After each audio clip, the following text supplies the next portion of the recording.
میں مبلغ بنوں سنتوں کا، خوب چرچا کروں سنتوں کا، ہو کرم بہر خاک مدینہ۔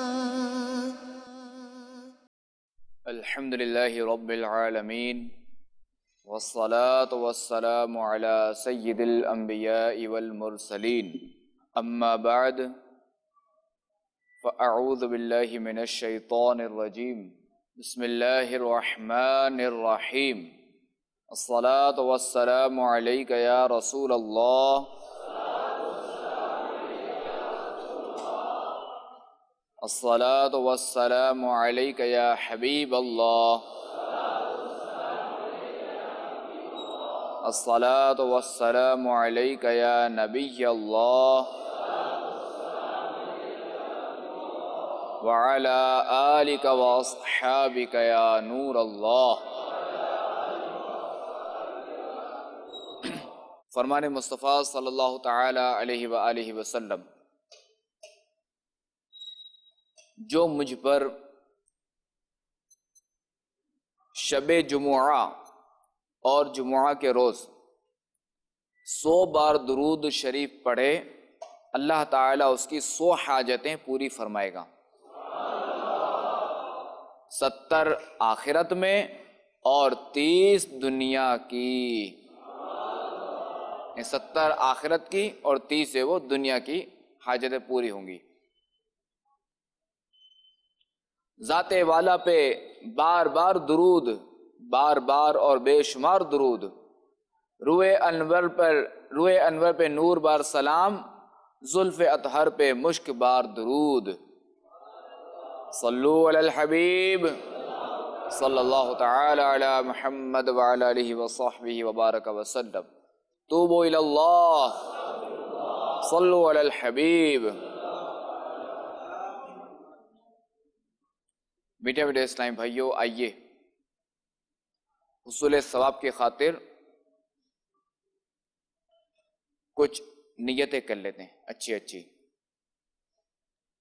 کہ فرمان مصطفیٰ صلی اللہ تعالی علیہ وآلہ وسلم، نیت المؤمن خیر من عملہ، یعنی مسلمان کی نیت اس کے عمل سے بہتر ہے،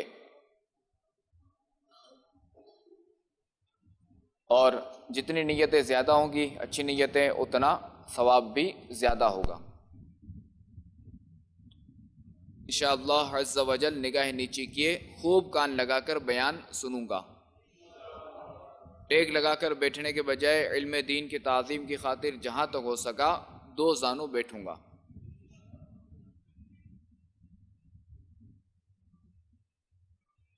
صلو علی الحبیب، اذکر اللہ، توبوا الی اللہ وغیرہ سن کر ثواب کمانے اور صدا لگانے والوں کی دل جوئی کے لیے بلند آواز سے جواب دوں گا۔ حضرت سیدنا احمد بن محمد زیاد رحمۃ اللہ تعالی علیہ سے منقول ہے، فرماتے ہیں کہ میں نے حضرت سیدنا ابو بکر عطار رحمۃ اللہ تعالی علیہ کو یہ فرماتے ہوئے سنا کہ جب حضرت سیدنا جنید بغدادی رحمۃ اللہ تعالی علیہ کا انتقال ہوا تو میں اور میرے کچھ دوست وہاں موجود تھے۔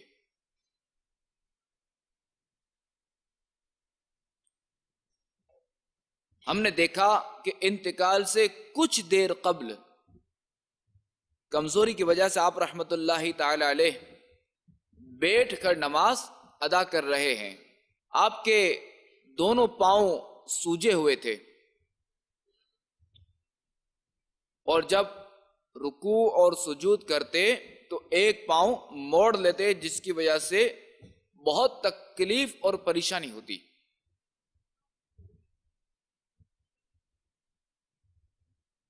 دوستوں نے جب یہ حالت دیکھی تو کہا، اے ابو قاسم یہ کیا ہے؟ ابو قاسم جو ہے وہ آپ رحمۃ اللہ تعالی علیہ کی کنیت تھی، حضرت جنید بغدادی رحمۃ اللہ تعالی علیہ کی کنیت ابو قاسم تھی۔ تو دوستوں نے کہا، اے ابو قاسم یہ کیا ہے؟ آپ رحمت اللہ تعالی علیہ کے پاؤں متورم کیوں ہیں، یعنی سوجے ہوئے کیوں ہیں آپ کے پاؤں؟ فرمایا حضرت جنید بغدادی رحمت اللہ تعالی علیہ نے کیا فرمایا؟ فرمایا اللہ اکبر، یہ تو نعمت ہے۔ حضرت سیدنا ابو محمد حریری رحمت اللہ تعالی علیہ نے کہا اے ابو قاسم، اگر آپ لیٹ جائیں تو کیا حرج ہے؟ فرمایا ابھی وقت ہے جس میں کچھ نیکیاں کر لی جائیں، اس کے بعد کہاں موقع ملے گا۔ پھر اللہ اکبر کہا اور آپ رحمت اللہ تعالی علیہ انتقال فرما گئے۔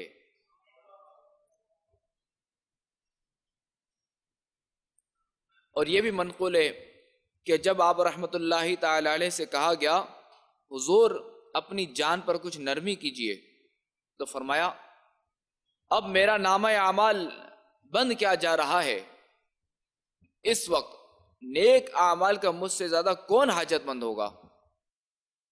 میری زندگی بس تیری بندگی میں، میری زندگی بس تیری بندگی میں ہی اے کاش گزرے صدا یا الہی، ہی اے کاش گزرے صدا یا الہی۔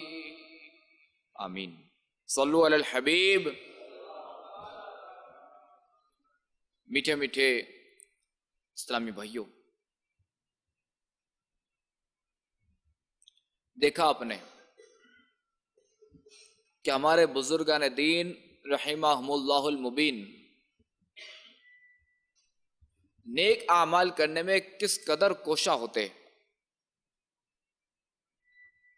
کہ اپنی مبارک زندگی کے آخری وقت کمزوری کی وجہ سے کھڑے ہو نہ سکنے کے باوجود بھی نماز ادا فرما رہے ہیں، اور کثرت عبادت کی وجہ سے پاؤں سوجے ہوئے ہیں، اور اب بھی خواہش یہی ہے کہ جتنا ہو سکے نیکیاں اکٹھی کر لی جائیں، جتنا ہو سکے ابھی نیکیاں کر لی جائیں۔ یہ واقعہ انہی کا حصہ تھا۔ آپ کے بارے میں آتا ہے کہ شروع میں آئینے کا کاروبار یعنی بزنس کرتے تھے، آئینے کا، مرر، شیشہ۔ بزنس کے دوران بھی آپ رحمت اللہ تعالی علیہ کا معمول تھا کہ جب اپنی دکان یعنی دفتر وغیرہ پر تشریف لے جاتے تو لوگوں کی نگاہوں سے چھپ کر فقط اللہ تعالی کی رضا کے لیے 400 رکعت نماز نفل ادا فرماتے۔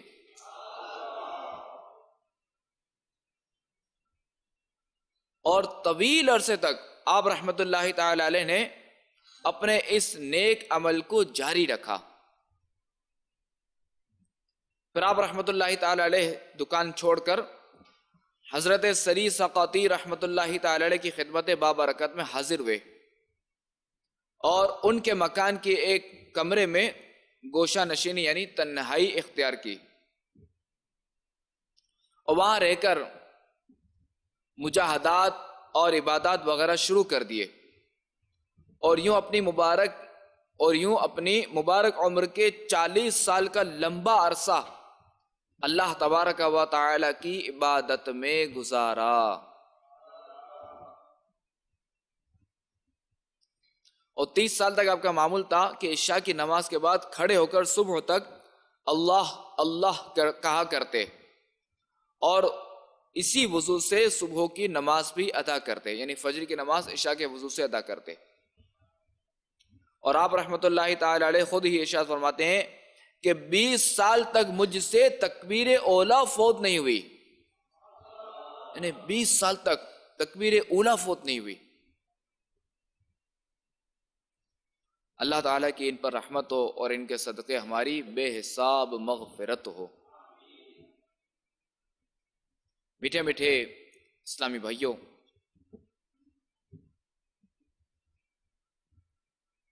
اللہ تبارک و تعالیٰ نے اپنے مبارک کلام میں اپنے نیک بندوں کے لیے جو گھر یعنی جنت تیار فرمائی ہے، اس کی ترغیب دلاتے ہوئے حکم ارشاد فرماتا ہے، اور کیسا پیارا حکم ہے، وَسَارِعُوا إِلَى مَغْفِرَةٍ مِّن رَبِّكُمْ وَجَنَّةٍ عَرْضُهَا السَّمَاوَاتُ وَالْأَرْضُ اُعِدَّتْ لِلْمُتَّقِينَ۔ ترجمہ کنز ایمان، اور دوڑو اپنے رب کی بخشش اور ایسی جنت کی طرف جس کی چوڑان میں سب آسمان و زمین آ جائیں، پرہیزگاروں کے لیے تیار کر رکھی ہے۔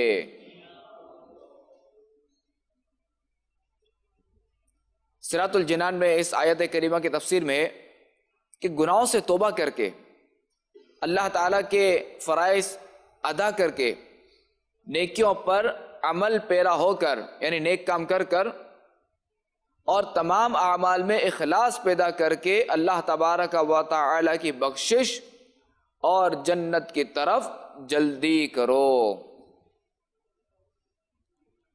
گدا بھی منتظر ہے خلد میں نیکوں کی دعوت کا، گدا بھی منتظر ہے خلد میں نیکوں کی دعوت کا، خدا دن خیر سے لائے سخی کے گھر ضیافت کا، خدا دن خیر سے لائے سخی کے گھر ضیافت کا۔ صلو علی الحبیب صلی اللہ تعالی علی محمد وعلی آلہ وصحبہ وبارک۔ ہمارے آقا علیہ الصلوۃ والسلام بھی نیک عمل کے فضائل بیان کرتے ہوئے اس کی ترغیب دلائی ہے۔ چنانچہ فرمان مصطفیٰ صلی اللہ علیہ وسلم، اس پر حرص کرو جو تمہیں نفع دے، اور اللہ سے مدد مانگو عاجز نہ ہو۔ تو میٹھے میٹھے اسلامی بھائیوں، آیت مبارکہ اور حدیث پاک سے معلوم ہوا کہ ہمیں اپنی بخشش اور مغفرت کروانے اور جنت کے اعلیٰ درجات پانے کے لیے ایسے کام کرنے چاہیے کہ جس میں ہماری آخرت کا فائدہ ہو، کہ ہمیں وہی کام کرنے چاہیے کہ جس میں ہماری آخرت کا فائدہ ہو۔ مگر افسوس کے 100 کروڑ افسوس کہ دنیا کی محبت اور فکر آخرت سے غفلت کے سبب مسلمانوں کی بھاری اکثریت عبادت کے شوق سے دور ہے اور گناہوں کی حریص ہوتی جا رہی ہے، اور آج کا نوجوان قطار میں کھڑے ہو کر، لائن میں کھڑے ہو کر، مہنگی ٹکٹ خرید کر، ساری رات برباد کر کے گناہوں بھرے میوزیکل پروگرام دیکھنے سننے کو تو تیار ہے، مگر نماز ادا کرنے کے لیے اس کے پاس چند منٹ بھی نہیں۔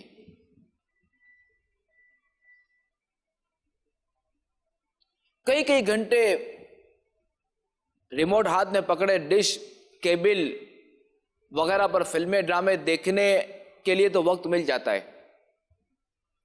مگر مدنی چینل جو کہ 100% اسلامی چینل ہے، اسے دیکھنے میں یہ سستی کرتا ہے، اسے دیکھنے سے یہ کتراتا ہے، اسے دیکھنے کے لیے اس کے پاس وقت نہیں. روزانہ اخبار اور فضول ناول اور ڈائجسٹ پڑھنے کے تو وقت ہے، مگر کئی مہینے قرآن پاک کی چند آیات کی تلاوت کرنے کے لیے بھی فرصت نہیں.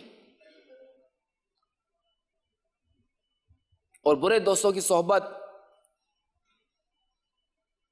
صحبت میں بلا ناغہ پابندی کے ساتھ گھنٹوں اپنا وقت برباد کر لیتے ہیں، کمپیوٹر میں اپنا وقت برباد کر لیتے ہیں، موبائل فون کے ذریعے اور انٹرنیٹ پر کئی گھنٹے ضائع کر سکتے ہیں، مگر اپنے حقیقی مالک، اپنے حقیقی خالق عز و جل کی یاد کے لیے مسجد میں وقت گزارنے کے لیے، عاشقان رسول کی صحبت میں اپنے میٹھے میٹھے آقا صلی اللہ تعالی علیہ وآلہ وسلم کی پیاری پیاری سنتیں سیکھنے کے لیے وقت نہیں ہے.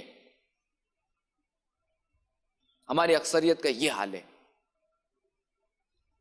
یاد رکھیے، اگر یوں ہی گناہوں اور غفلت میں زندگی گزر گئی تو ہماری زندگی کا مقصد حاصل کرنے سے محرومی رہے گی. نہ سمجھو گے تو مٹ جاؤ گے اے لوگو، تمہاری داستان تک نہ رہے گی داستانوں میں. کسی شاعر نے کیا خوب منظر کشی کر کے ہمیں ہلانے کی کوشش کی ہے کہ کاش ہم ہل جائیں اور اپنے پاک پروردگار عز و جل کی یاد میں مصروف ہو جائیں اور عاشقان رسول کی صحبت سے خوب فائدہ اٹھائیں. یاد رکھیے کہ غفلت اور گناہوں میں مبتلا ہونے کا انجام ہلاکت اور رسوائی کے سوا اور کچھ نہیں. اس سے پہلے کہ موت کا پیغام آپ پہنچے، موت آپ پہنچے، ہم مر جائیں، ہم اپنے رشتہ داروں کو روتا چھوڑ کر اس دنیا سے چلے جائیں، ہمیں چاہیے کہ بقیہ زندگی غنیمت جانتے ہوئے ہاتھوں ہاتھ سچی توبہ کریں اور نیکیوں کی حرص پیدا کریں. وہ ہے عیش و عشرت کا کوئی محل بھی جہاں تاک میں ہر گھڑی ہو اجل بھی، بس اب اپنے اس جہل سے تو نکل بھی، یہ جینے کا انداز اپنا بدل بھی. جگہ جی لگانے کی دنیا نہیں ہے، یہ عبرت کی جا ہے تماشا نہیں ہے. میٹھے میٹھے اسلامی بھائیوں، اگر ہم چاہتے ہیں کہ ہمارا عبادتوں میں دل لگے اور خوب نیکیاں کریں اور گناہوں سے بچنے کا ذہن بنے اور ان سارے معاملات میں مدد حاصل ہو، تو ہمیں اپنے بزرگان دین رحمہم اللہ المبین کی سیرت پر نظر رکھنی پڑے گی کہ جب ان کی سیرت پر نظر رہے گی نا تو انشاءاللہ عز و جل خوب نیکیاں کرنے، گناہوں سے بچنے اور عبادتوں میں دل لگانے میں مدد ملے گی.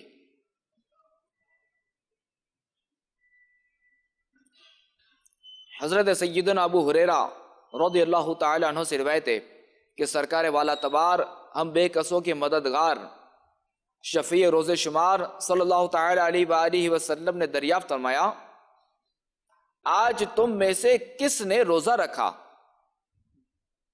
تو حضرت سیدنا صدیق اکبر رضی اللہ تعالی عنہ نے عرض کی، میں نے. پھر پوچھا، آج تم میں سے کس نے جنازے میں شرکت کی؟ تو آپ رضی اللہ تعالی عنہ نے عرض کی، میں نے. دریافت فرمایا، آج تم میں سے کس نے مسکین کو کھانا کھلایا؟ تو صدیق اکبر رضی اللہ تعالی عنہ نے عرض کی، میں نے. تو رسول اللہ صلی اللہ تعالی علیہ وآلہ وسلم نے ارشاد فرمایا، پھر ارشاد فرمایا، آج تم میں سے کس نے مریض کی عیادت کی؟ تو یہاں بھی صدیق اکبر رضی اللہ تعالی عنہ نے عرض کی، میں نے.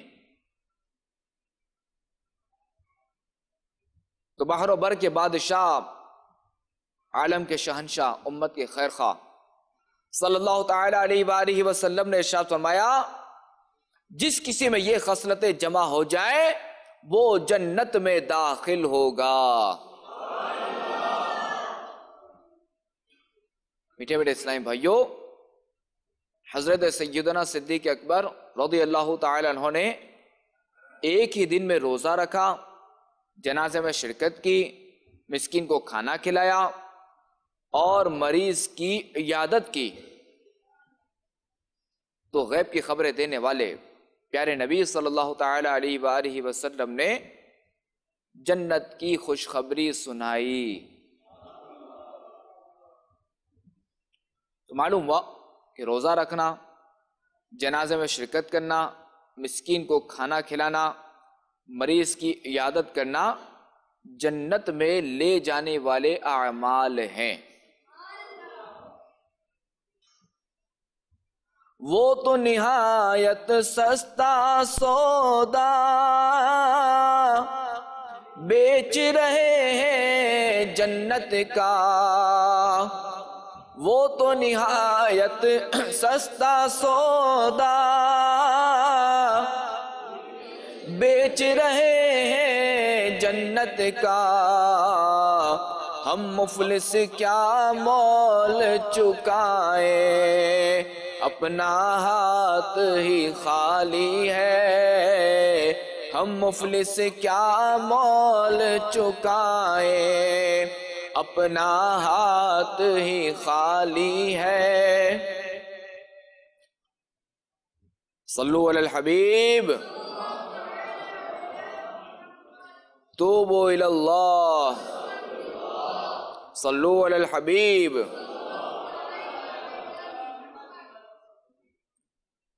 امیر المؤمنین حضرت سیدنا عمر فاروق اعظم رضی اللہ تعالی عنہ پر نماز فجر سے پہلے خنجر سے قاتلانہ حملہ کیا گیا، مگر آپ رضی اللہ تعالی عنہ شدید زخمی ہونے کے باوجود اپنی زندگی کے آخری سانس تک نماز کا اہتمام کرتے رہے۔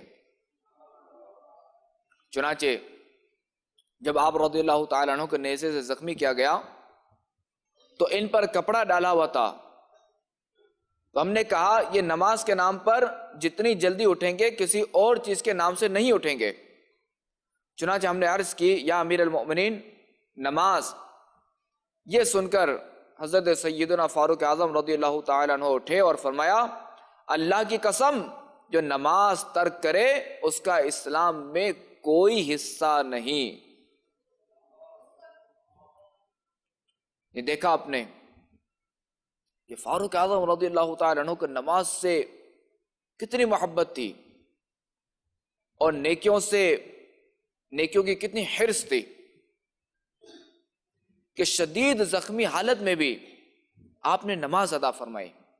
یعنی اس وقت جو صحابہ کرام علیہم الرضوان تھے انہوں نے کہا کہ اگر ہم کچھ اور کہیں گے اٹھنے کے لیے تو نہیں اٹھیں گے، بہرحال انہوں نے نماز کا جیسے ہی کہا تو آپ رضی اللہ تعالیٰ عنہ نماز کے لیے فوری اٹھ گئے۔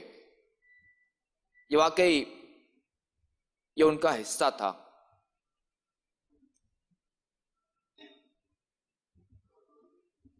حضرت سیدنا عبداللہ بن عباس رضی اللہ تعالی عنہما فرماتے ہیں کہ ایک روز حضرت سیدنا عثمان غنی رضی اللہ تعالی عنہ حضور علیہ الصلوۃ والسلام کی خدمت میں حاضر ہوئے تو آپ علیہ الصلوۃ والسلام نے فرمایا کہ اے عثمان تم سورہ بقرہ پڑھتے ہوئے شہید ہوگے اور تمہارا خون اس آیت پر پڑے گا فَسَيَكْفِيكَهُمُ اللَّهُ۔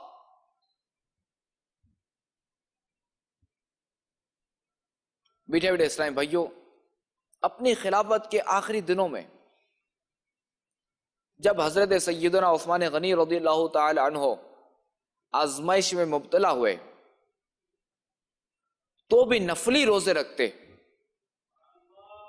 اور تلاوت قرآن پاک میں مشغول رہتے، حتیٰ کہ جب آپ رضی اللہ تعالی عنہ کی شہادت ہوئی تو اس وقت بھی آپ رضی اللہ تعالی عنہ تلاوت کر رہے تھے۔ آپ رضی اللہ تعالیٰ عنہ کے جسم مبارک سے نکلنے والے خون شہادت کے قطرے سامنے کھلے ہوئے قرآن پاک کی اسی آیت پر پڑے جس کے بارے میں غیب داں آقا دو عالم کے داتا صلی اللہ تعالیٰ علیہ وآلہ وسلم نے خبر دی تھی۔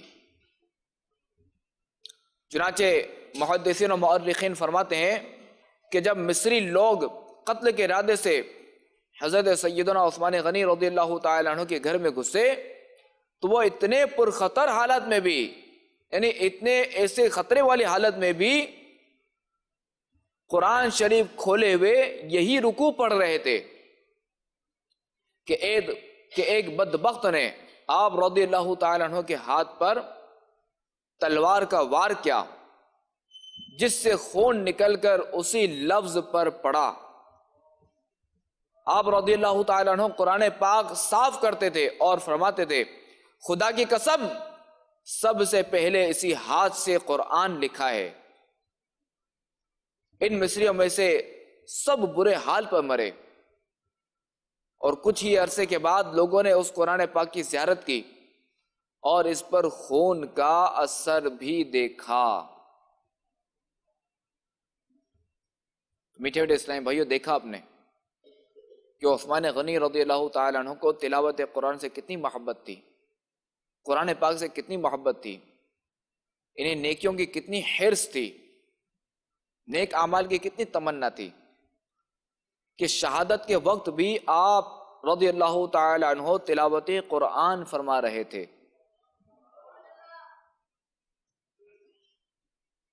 احیاء العلوم میں کہ سیدنا عثمان غنی رضی اللہ تعالیٰ عنہ کی کثرت تلاوت کی وجہ سے دو قرآن کریم کی ظاہری حالت شریف نازک ہوئی، یعنی آپ رضی اللہ تعالیٰ عنہ قرآن پاک کی اتنی تلاوت فرماتے کہ دو نسخے، یعنی اب یہ اتنے ان کو استعمال کیا گیا، اتنے ان کے ورق وغیرہ پلٹے گئے جو بھی اس وقت صورتحال تھی کہ اب جو ہے وہ ان کی حالت جو وہ نازک ہو گئی۔ مگر ایک ہم ہیں، ہمارے گھروں میں الحمدللہ عز و جل قرآن پاک تشریف فرما تو ہوتا ہے، مگر افسوس کہ ایک لمبے عرصے تک تلاوت نہ کرنے کی وجہ سے معاذ اللہ مٹی کی ایک تہ اس پر جم جاتی ہے۔ کاش کہ ہمارا بھی صبح و شام کا وظیفہ تلاوت قرآن کریم ہو جائے۔ صلو علی الحبیب صلی اللہ تعالی علی محمد وعلی آلہ وصحبہ وبارک وسلم۔ توبوا الی اللہ، صلو علی الحبیب۔ میٹھے میٹھے اسلامی بھائیوں، قرآن پاک کی تلاوت مسلمانوں کے لیے بہت بڑی سعادت ہے، اور قرآن پاک کی کئی ایسی صورتیں بھی ہیں کہ جن کی تلاوت کی برکت سے کم وقت میں بہت زیادہ ثواب بھی کمایا جا سکتا ہے، جیسا کہ سورہ یاسین شریف کہ اس کی تلاوت میں تقریباً 8 سے 10 منٹ لگتے ہیں، مگر اس کا ثواب کتنا ہے کہ سورہ یاسین کو ایک مرتبہ پڑھنے سے 10 قرآن پڑھنے کا ثواب حاصل ہوتا ہے۔ سورہ یاسین کی تلاوت سے 20 حج کا ثواب ملتا ہے، اور جو خوش نصیب اسے اللہ تعالیٰ کی رضا اور آخرت کی بہتری کے لیے پڑھے اس کے لیے مغفرت کی بشارت ہے۔ سورہ ملک جو کہ صرف 30 آیات پر مشتمل سورت ہے، اس کو پڑھنے میں تقریباً 5 سے 7 منٹ لگتے ہیں، مگر اس کا ثواب کیسا ہے کہ سورہ ملک عذاب قبر سے بچاتی ہے، سورہ ملک اپنے پڑھنے والے کی شفاعت کرتی رہے گی یہاں تک کہ اس کی مغفرت کر دی جائے گی۔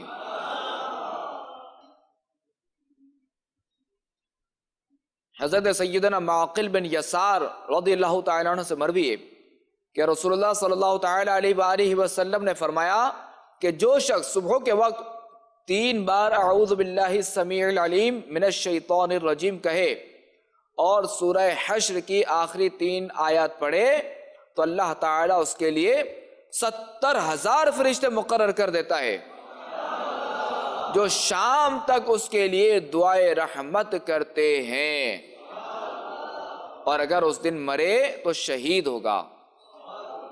اور شام اگر یہی پڑھے اعوذ باللہ السمیع العلیم من الشیطان الرجیم اور سورہ حشر کی آخری 3 آیات اگر شام کو پڑھے تو صبح تک یہی فضیلت ہے۔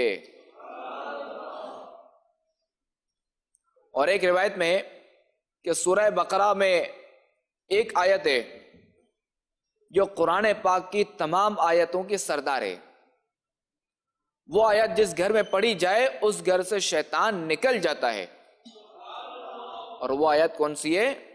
وہ آیت آیت الکرسی ہے۔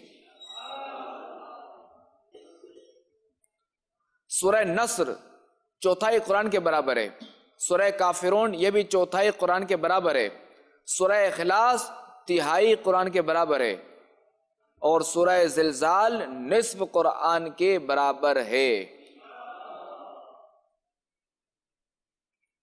اللہ تعالی حضرت عثمان غنی رضی اللہ تعالی عنہ کے صدقے میں ہمیں نیکیوں کا حریص بنائے اور کثرت تلاوت قرآن کا شرف عطا فرمائے۔ عطا ہو شوق مولا مدرسے میں آنے جانے کا، خدایا ذوق دے قرآن پڑھنے کا پڑھانے کا۔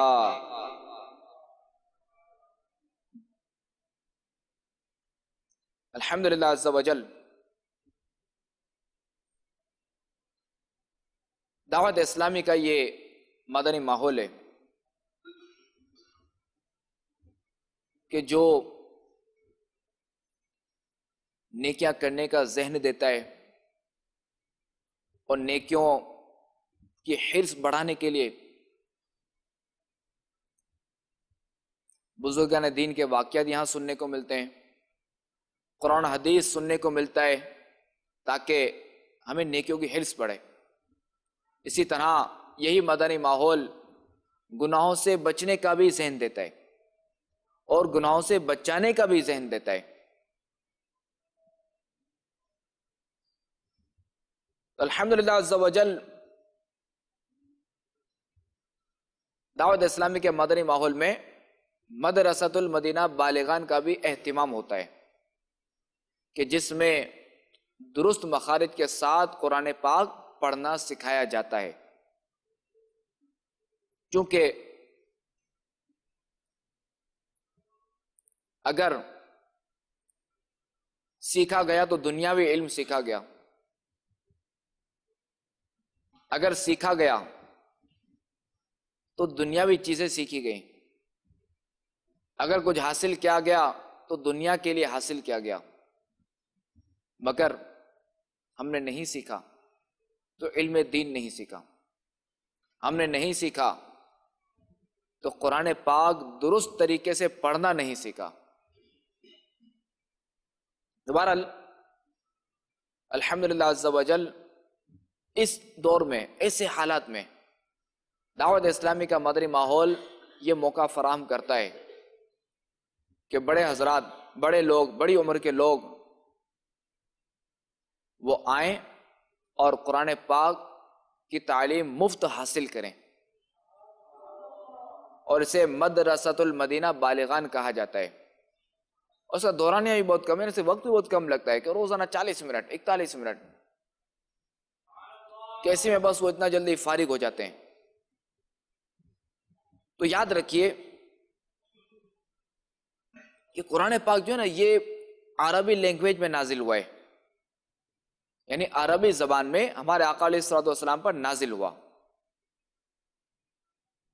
اور ہمارے آقا علیہ الصلوۃ والسلام اسے عربی لب و لہجے میں پڑھنے کا حکم کچھ یوں ارشاد فرمایا۔ ہمارے آقا علیہ الصلوۃ والسلام نے فرمایا اقرأوا القرآن بلحون العرب، یعنی قرآن کو عربی لب و لہجوں میں پڑھو، قرآن کو عربی لب و لہجے میں پڑھو، مگر بدقسمتی کہ مخارج کی درستی کے ساتھ عربی لب و لہجے میں اب قرآن کریم پڑھنے والے بہت ہی کم ہیں، کہ ہا اور ہا، زال، زا، ضا، ضاد اور سا، سین، صاد، عین اور حمزہ میں فرق کر کے پڑھنے والے بہت ہی کم ہیں۔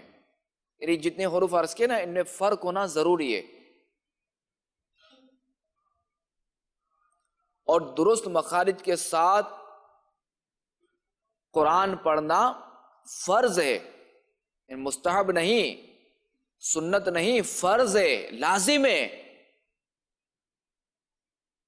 اور لحن جلی یعنی حرف کو حرف سے بدلنے کی وجہ سے اگر معنی فاسد ہو جائیں، مطلب اگر فاسد ہو جائے، میننگ سے اگر فاسد ہو جائیں، یعنی میننگز غلط ہو جائیں، تو نماز بھی فاسد ہو جاتی ہے، یعنی نماز بھی ٹوٹ جاتی ہے۔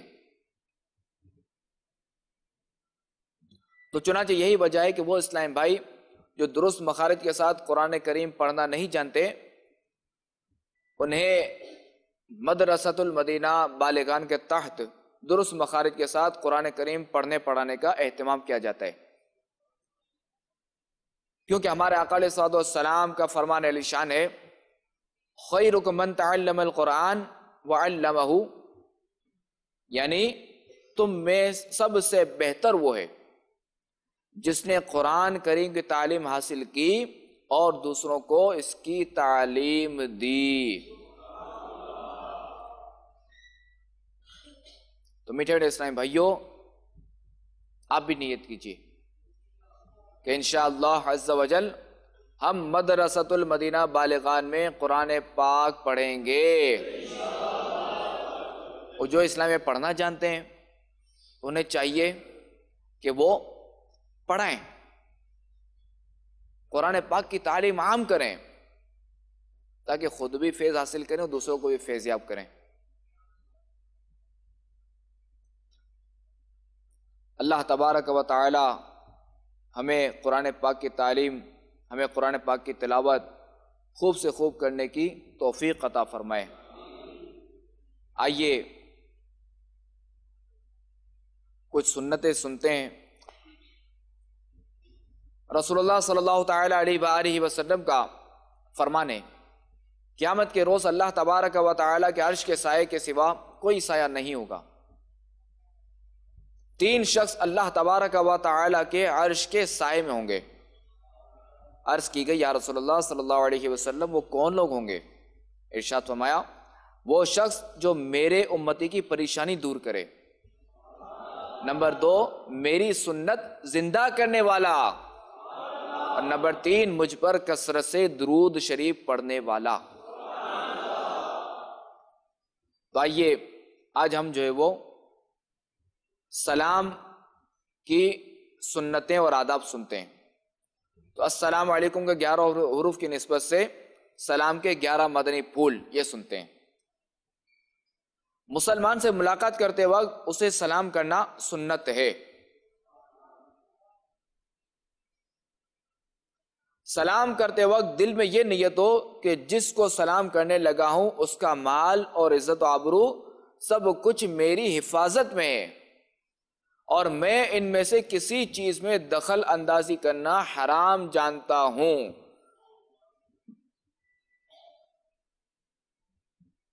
دن میں کتنی ہی بار ملاقات ہو، ایک کمرے سے دوسرے کمرے میں بار بار آنا جانا ہو، وہاں موجود مسلمانوں کو سلام کرنا کارے ثواب ہے۔ سلام میں پہل کرنا سنت ہے۔ سلام میں پہل کرنے والا اللہ تبارک و تعالی کا مقرب ہے۔ سلام میں پہل کرنے والا تکبر سے بھی بری ہے، جیسا کہ رسول اللہ صلی اللہ تعالی علیہ وآلہ وسلم کا فرمان باصفا ہے، پہلے سلام کہنے والا تکبر سے بری ہے۔ سلام میں پہل کرنے والے پر 90 رحمتیں اور جواب دینے والے پر 10 رحمتیں نازل ہوتی ہیں۔ السلام علیکم کہنے سے 10 نیکیاں ملتی ہیں، اور ساتھ میں ورحمت اللہ بھی کہیں گے تو 20 نیکیاں ہو جائیں گی، اور وبرکاتہ کریں گے شامل کریں گے تو 30 نیکیاں ہو جائیں گی۔ اچھا، بعض لوگ جو ہے وہ سلام کے ساتھ جنت المقام اور دوزخ الحرام کے الفاظ بڑھا دیتے ہیں، تو یہ طریقہ غلط ہے، بلکہ من چلے تو معاذ اللہ یہاں تک بک جاتے ہیں کہ آپ کے بچے ہمارے غلام، معاذ اللہ۔ میرے آقا اعلی حضرت فتاوی رضویہ شریف میں فرماتے ہیں کہ کم از کم السلام علیکم اور اس سے بہتر ورحمت اللہ ملانا، اور سب سے بہتر وبرکاتہ شامل کرنا، اور اس پر زیادت نہیں، یعنی اس سے زیادہ نہیں، بس آخری جو ہے وہ وبرکاتہ۔ پھر یہ کہ سلام کرنے والے نے جتنے الفاظ میں سلام کیا ہے جواب میں اتنے کا اعادہ تو ضرور ہے، اور افضل یہ ہے کہ جواب میں زیادہ کہے۔ جیسے کسی نے السلام علیکم کہا تو سننے والا، جواب دینے والا وعلیکم السلام ورحمت اللہ کہے، اور اگر کسی نے السلام علیکم ورحمت اللہ کہا تو جواب دینے والا وعلیکم السلام ورحمت اللہ وبرکاتہ کہے، اور اگر سلام کرنے والے نے وبرکاتہ تک کہا تو یہ بھی اتنا ہی کہے کہ اس سے زیادت نہیں، اس سے آگے نہیں، واللہ اعلم۔ اسی طرح جواب میں وعلیکم السلام ورحمت اللہ وبرکاتہ کہہ کر 30 نیکیاں حاصل کی جا سکتی ہیں۔ سلام کا جواب فوراً اور اتنی آواز سے دینا واجب ہے کہ سلام کرنے والا سن لے۔ سلام اور جواب سلام کا درست تلفظ یاد فرما لیجئے، جیسے ابھی میں کہتا ہوں آپ سن لیجئے اور دہرائیے۔ السلام علیکم، السلام علیکم، السلام علیکم۔ اچھا، اب جو ہے وہ میں جواب کہتا ہوں، جواب پھر آپ دہرائیے گا۔ وعلیکم السلام، وعلیکم السلام، وعلیکم السلام۔ اللہ تبارک و تعالی سے دعائے کہ اللہ تبارک و تعالی ہمیں سلام عام کرنے کی توفیق عطا فرمائے، آمین بجاہ النبی الامین صلی اللہ تعالی علیہ وآلہ وسلم۔ صلو علی الحبیب۔ میں مبلغ بنوں سنتوں کا، خوب چرچا کروں سنتوں کا، ہو کرم بحر خاک مدینہ۔